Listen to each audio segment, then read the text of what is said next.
Hello tarot lovers, എല്ലാവർക്കും rose tarot മലയാളത്തിലേക്ക് എല്ലാവർക്കും സ്വാഗതം. അപ്പോൾ ഇന്നത്തെ റീഡിംഗ് എന്താണെന്ന് നിങ്ങൾക്കറിയാലോ. അപ്പോൾ നമുക്ക് റീഡിങ്ങിലേക്ക് കടക്കാം. നിങ്ങളോട് പിണങ്ങിപ്പോയ ആരോ ആണ്, അതായത് ബ്രേക്കപ്പ് ആയിട്ട് പോയവരായിരിക്കാം, അല്ലെങ്കിൽ ഡൈവോഴ്സിന് വേണ്ടി നിൽക്കുന്നവരായിരിക്കാം. ഓക്കെ, അപ്പോൾ അങ്ങനെയുള്ളവരുടെ എനർജിയാണ് ഇവിടെ ഇപ്പോൾ നമുക്ക് കിട്ടുന്നത്. ഇവർ എല്ലായ്പ്പോഴും പ്രയോറിറ്റൈസ് ചെയ്തുകൊണ്ടിരുന്നത് ഇവരുടെ ജോലി, ഇവരുടെ ഫാമിലി, അതായത് നിങ്ങൾക്ക് ഒരു സ്ഥാനവും ഇവരുടെ ഹൃദയത്തിലുമില്ല, ഇവരുടെ അടുത്തില്ല, ഇവരുടെ വീട്ടിലില്ല. അങ്ങനത്തുള്ള രീതിയിലാണ് ഇതുവരെയും നിങ്ങളോട് ഇവർ പെരുമാറിക്കൊണ്ടിരുന്നത്. എത്രയൊക്കെ നിങ്ങൾ ഈ വ്യക്തിയോട് സംസാരിക്കാൻ ശ്രമിച്ചാലും, എന്തൊക്കെ കാര്യം ഇവരോട് പറയാൻ ശ്രമിച്ചാലും, ഇവർ എപ്പോഴും നിങ്ങളെ അവോയ്ഡ് ചെയ്ത് വിടുക. അതായത് ഒരു അവഗണനയാണ് ഈ വ്യക്തിയിൽ നിന്ന് നിങ്ങൾക്ക് കിട്ടിക്കൊണ്ടിരുന്നത്. നിങ്ങളുടെ ഫസ്റ്റ് പ്രയോറിറ്റി ആയിട്ട് ഈ വ്യക്തിയെ കണ്ടു, ഇവർക്ക് വേണ്ടിയുള്ള കാര്യങ്ങൾ നിങ്ങൾ ചെയ്തു കൊടുത്തു, നിങ്ങളെ നന്നായി സ്നേഹിച്ചു. ഓക്കെ, അപ്പോൾ നിങ്ങൾക്ക് കൊടുക്കാൻ പറ്റുന്ന കാര്യങ്ങളെല്ലാം നിങ്ങൾ ചെയ്തു, നിങ്ങളുടെ സ്നേഹം പ്രകടിപ്പിച്ചു, എല്ലാം നിങ്ങൾ ചെയ്തു. പക്ഷേ തിരികെ കിട്ടിയത് ഫുള്ള് അവോയ്ഡിങ് ആണ്. അതായത് നിങ്ങൾക്ക് ഒരു സ്ഥാനവും ഇവരുടെ ഹൃദയത്തിലില്ല എന്നുള്ളത് നിങ്ങൾ മനസ്സിലാക്കി. അപ്പോൾ പതിയെ നിങ്ങൾ മൂവ് ഓണായി തുടങ്ങിയിട്ടുണ്ടായിരുന്നു. ഇവർ നിങ്ങളെ ഒരു പാവയെ പോലെ ഇത്രയും കാലവും കൂടെ കൊണ്ട് നടന്നു എന്നുള്ളത് നിങ്ങൾക്ക് മനസ്സിലായി. അപ്പോൾ നിങ്ങൾ മൂവ് ഓണായി തുടങ്ങിയപ്പോഴത്തേക്കും ആണ് ഇവർക്ക് റിയലൈസേഷൻ വന്നു തുടങ്ങിയത്. അതായത് എത്രത്തോളം നിങ്ങൾ ഇവരുടെ ജീവിതത്തിൽ എന്തൊക്കെ നിങ്ങൾ ഇവർക്ക് വേണ്ടി ചെയ്തിട്ടുണ്ട് എന്നുള്ള കാര്യങ്ങൾ എണ്ണി ഇവർ ഓർക്കാൻ തുടങ്ങിയത് തന്നെ. അപ്പോൾ നിങ്ങൾക്ക് ചെയ്യാൻ പറ്റുന്ന എന്തൊക്കെയായിരുന്നു അതെല്ലാം നിങ്ങൾ ചെയ്തു, എല്ലാം നിങ്ങൾ സ്നേഹം എല്ലാം ഇവർക്ക് കൊടുത്തു. പക്ഷേ അവസാനം കിട്ടിയത് ഇവരുടെ അടുത്ത് നിന്ന് അവോയ്ഡ്നെസ് ആണ്. അപ്പോൾ അതുകൊണ്ട് തന്നെ നിങ്ങൾക്കും ഈ ഒരു ഇത് നിർത്താം എന്നുള്ളൊരു തോന്നൽ നിങ്ങൾക്കും വന്നു തുടങ്ങി. അത് വേണമെങ്കിൽ ഇവരായിട്ട് നിങ്ങൾ ഡിസ്കസ് ചെയ്ത് കഴിഞ്ഞിട്ടുണ്ടാവാം. അപ്പോൾ ഇവർക്ക് പിരിയാനോ ഒന്നിനും ഒരു താല്പര്യവുമില്ല. പക്ഷേ നിങ്ങളെ വിട്ടുപോകാനും ഇവർക്ക് താല്പര്യവുമില്ല, നിങ്ങളെ വിട്ടു കൊടുക്കാനും താല്പര്യമില്ല, ഇപ്പോൾ ജീവിതത്തിൽ നിന്ന് ഒഴിച്ചു വിടാനും താല്പര്യമില്ല. ഇവർക്ക് നിങ്ങളെ കൂടെ നിർത്താൻ വേണം, എന്നാൽ ഒട്ടും വിട്ടു കൊടുക്കാനും പറ്റത്തില്ല. ആ ഒരു സ്റ്റേറ്റിലാണ് ഇപ്പോൾ ഉള്ളത്. ഇവർക്ക് തന്നെ അറിയില്ല എന്താണ് വേണ്ടത് എന്നുള്ളത്. കാരണം ഇവർ പണ്ടേ മുതലേ സ്നേഹിക്കുക അങ്ങനത്തെ ഉള്ളൊരു ക്യാരക്ടർ അല്ല. ഇവരുടെ ആ ഒരു ആറ്റിറ്റ്യൂഡും എല്ലാം നോക്കുകയാണെങ്കിൽ ഇവരൊരിക്കലും ഒരാളെ പൂർണ്ണമായും ആത്മാർത്ഥമായും ഇതുവരെ സ്നേഹിച്ചിട്ടില്ല. ഇവർ കൂടുതലായിട്ട് പ്രയോറിറ്റി കൊടുക്കുന്നത് ഇവരുടെ ഫാമിലി, ഫിനാൻഷ്യൽ സ്റ്റെബിലിറ്റി, അങ്ങനെയുള്ള കാര്യങ്ങളാണ്. അല്ലാണ്ട് സ്നേഹം എന്നുള്ള അങ്ങനത്തെ കോൺസെപ്റ്റ് ഒന്നും ഈ വ്യക്തിക്ക് ഇല്ല. അങ്ങനെ ഒന്നും എൻ്റെ ജീവിതത്തിൽ ഉണ്ടാവില്ല എന്നാണ് ഇവർ ഇതുവരെയും പറഞ്ഞുകൊണ്ടിരുന്നത്. കൂടാതെ ഭയങ്കര റെസ്പോൺസിബിലിറ്റീസ് കാര്യങ്ങളൊക്കെ ഉള്ള ആളാണ്. അതായത് ഫിനാൻഷ്യലി, അതായത് ലോണൊക്കെ അടക്കുക, അങ്ങനെയുള്ള കാര്യങ്ങളൊക്കെയാണ് ഇവർ കൂടുതലുമായിട്ട് കോൺസെൻട്രേറ്റ് ചെയ്യുന്നത്. ഇവരുടെ ഫാമിലി, അതായത് അച്ഛനും അമ്മയ്ക്കും തന്നെ എപ്പോഴും എല്ലാ സ്നേഹവും കൊടുക്കുക, അവർക്ക് എല്ലാ കാര്യങ്ങളും ചെയ്തു കൊടുക്കുക. നിങ്ങൾക്ക് വേണ്ട കരുതലും ഇതൊന്നും ഇവർ തരുന്നുമില്ല.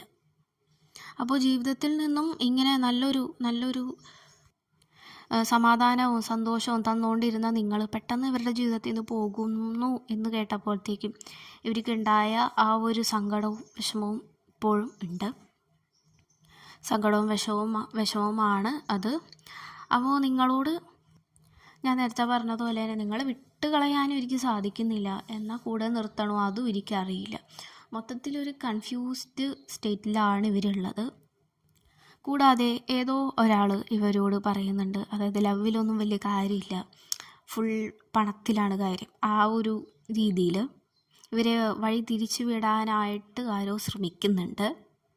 അപ്പോൾ പൂർണ്ണമായിട്ട് ഇവിടെ നോക്കുകയാണെങ്കിൽ നമുക്ക് പറയാൻ പറ്റുന്നത് എന്താണെന്ന് വെച്ച് കഴിഞ്ഞാൽ ജസ്റ്റ് ഒരു റിലേഷൻഷിപ്പ് മാത്രമാണ് ഇവർക്ക് നിങ്ങളിൽ നിന്നും വേണ്ടുന്നത്. അതായത് ഞാൻ കമ്മിറ്റഡ് ആണ് എന്ന് പറയാനായിട്ടുള്ള ആ ഒരു പ്രൗഡ് ഫീല്, അത് മാത്രമാണ് ഇവർ ശ്രദ്ധിച്ചുകൊണ്ടിരുന്നത്. അതായത് നിങ്ങളുടെ ഇമോഷൻസിനോ നിങ്ങളുടെ ഫീലിങ്സിനോ ഒന്നും ഇവരങ്ങനെ പ്രയോറിറ്റൈസ് ചെയ്തിട്ടില്ല.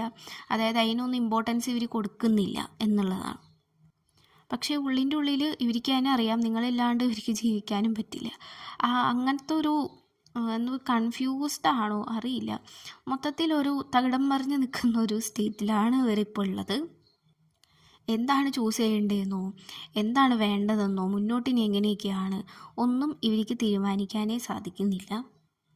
കൂടുതലും വീട്ടുകാർ പറയുന്ന പോലെ പോവുക. പണ്ട് മുതലേ ആണെങ്കിലും വീട്ടുകാരിക്ക് വേണ്ടി ജീവിക്കുക. അങ്ങനത്തെ ഒരു പേഴ്സണാണിത്. അങ്ങനത്തെ ഒരു പേഴ്സൻ്റെ എനർജിയുമാണ് ഇവിടെ കിട്ടുന്നത്. വീട്ടുകാരിക്ക് വേണ്ടി സാക്രിഫൈസ് ചെയ്യുക, എല്ലാ കാര്യങ്ങളും വീട്ടുകാരിക്ക് വേണ്ടിയിട്ട് സാക്രിഫൈസ് ചെയ്യുക. ഇപ്പോൾ വീട്ടുകാർ പറഞ്ഞാൽ പോലും നിങ്ങളെ കളഞ്ഞിട്ട് വരാൻ പറഞ്ഞാൽ പോലും ഇവർ കളഞ്ഞിട്ട് പോകും. ഓക്കെ.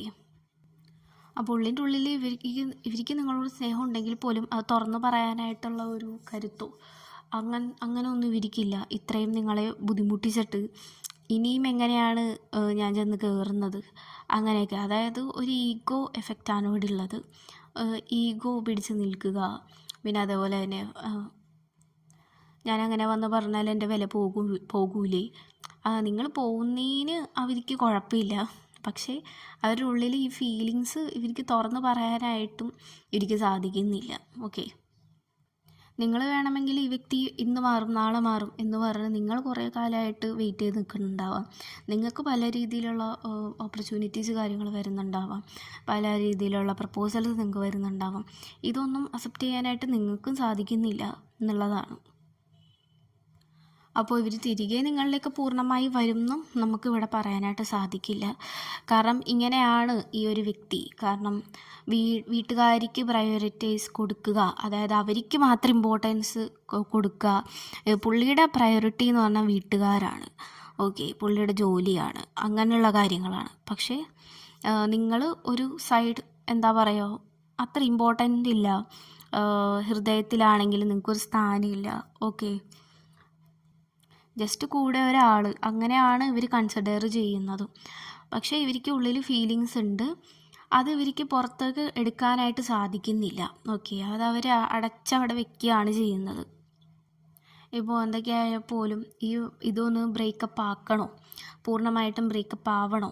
ഓക്കെ, അങ്ങനെ ചിന്തിക്കുന്ന, അതായത് അങ്ങനെയൊക്കെ ചിന്തിക്കുന്നുണ്ടെങ്കിൽ പോലും ഇവർക്ക് പൂർണ്ണമായിട്ടൊരു തീരുമാനത്തിൽ ഇവർക്ക് എത്താനായിട്ട് സാധിക്കുന്നില്ല. ഓക്കെ, അപ്പോൾ അതാണ് ഇവിടെ കാണിക്കുന്നത്. ഇപ്പോൾ നിങ്ങളുടെ എനർജി കളഞ്ഞ് നിങ്ങൾ ഇതിൽ നിൽക്കുന്നതിനോട് കാർഡ്സ് താല്പര്യം കാണിക്കുന്നില്ല. ഓക്കെ, നിങ്ങൾ നിങ്ങളുടെ ഡ്രീംസ് അച്ചീവ് ചെയ്യാനായിട്ട് ശ്രമിക്കുക.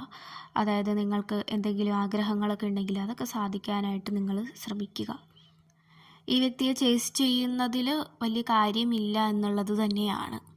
കാരണം നമുക്ക് ഇമ്പോർട്ടൻസ് തരാത്തോടത്ത് നമ്മൾ നിൽക്കുന്നതിൽ ഒട്ടും കാര്യമില്ല എന്നുള്ളതാണ്. ഓക്കെ.